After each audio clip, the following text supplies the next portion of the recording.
Selamat pagi, Bapak Ibu Saudara. Jumpa lagi dengan saya, Dr. Sostenes. Salam sehat untuk kita semua. Bapak Ibu Saudara, kabar di akhir bulan Oktober ini, kita sering mendengar bahwa ada kabar naik pesawat wajib PCR. Nah, bagaimana pendapat Bapak Ibu Saudara tentang naik pesawat harus wajib PCR? Tentu keputusan ini yang dilakukan pemerintah ini menimbulkan banyak pro dan kontra di masyarakat. Ada yang pro, ada yang kontra, ada yang setuju dan ada yang tidak setuju, ada yang kurang setuju. Nah, kita tahu bahwa yang pro tentu berharap dari kebijakan ini menekan angka penularan, ya, menekan angka mobilitas. Kalau mau naik pesawat, pikir-pikir dulu, ya, karena harus PCR. Kita tahu bahwa pemerintah memprediksi dan juga tidak ingin terjadi adanya gelombang ketiga pandemi COVID-19. Kita tidak mau bahwa seperti bulan Juli lalu semuanya naik tinggi. Bapak-Ibu Saudara, kita tahu bahwa yang diharapkan dari naik pesawat ini wajib PCR 2 kali 24 jam. Hasilnya harus negatif. Walaupun untuk orang-orang yang telah divaksin tetap wajib PCR selama kurang lebih 2 minggu ke depan untuk sampai ada pemberitahuan keputusan yang baru.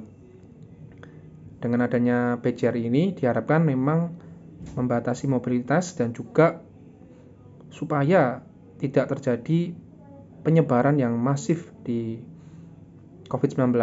Kita tidak mau seperti negara-negara tetangga. Kita dengar bahwa Singapura, kita tidak tahu apakah Singapura ini baru selesai gelombang kedua atau baru mulai gelombang kedua bahkan atau gelombang ketiga, dan varian apa, ya, apakah Delta atau Mu yang sedang di sana masih dalam proses penelitian. Kita tahu bahwa di Eropa mulai terjadi peningkatan, ya, mulai peningkatan kasus COVID, ya, dan juga akan memasuki musim dingin di mana ditakutkan terjadi banyak lagi pelonjakan COVID-19. Kita belajar bahwa banyak juga yang target vaksin yang tinggi tetapi tetap terjadi peningkatan, Bapak Ibu Saudara.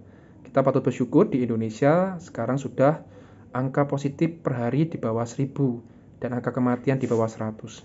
Kita harap terus demikian, ya, sampai terus ditekan secara kuat supaya tidak ada angka pelonjakan dan bahkan gelombang ketiga. Dan yang kontra bahwa ya memang bahwa wajib PCR untuk naik pesawat adalah, ya, sesuatu yang memberatkan bagi beberapa penumpang karena PCR masih harga cukup tinggi, ya, di antara 500.000 untuk PCR. Dan juga kenapa kebijakan ini hanya dilakukan untuk wajib naik pesawat, kenapa moda transportasi lainnya tidak diperlakukan semerata naik pesawat, mungkin di kereta, kapal, atau di angkutan umum, bis juga dilakukan hal sama. Nah, jadi banyak pertanyaan di situ dan juga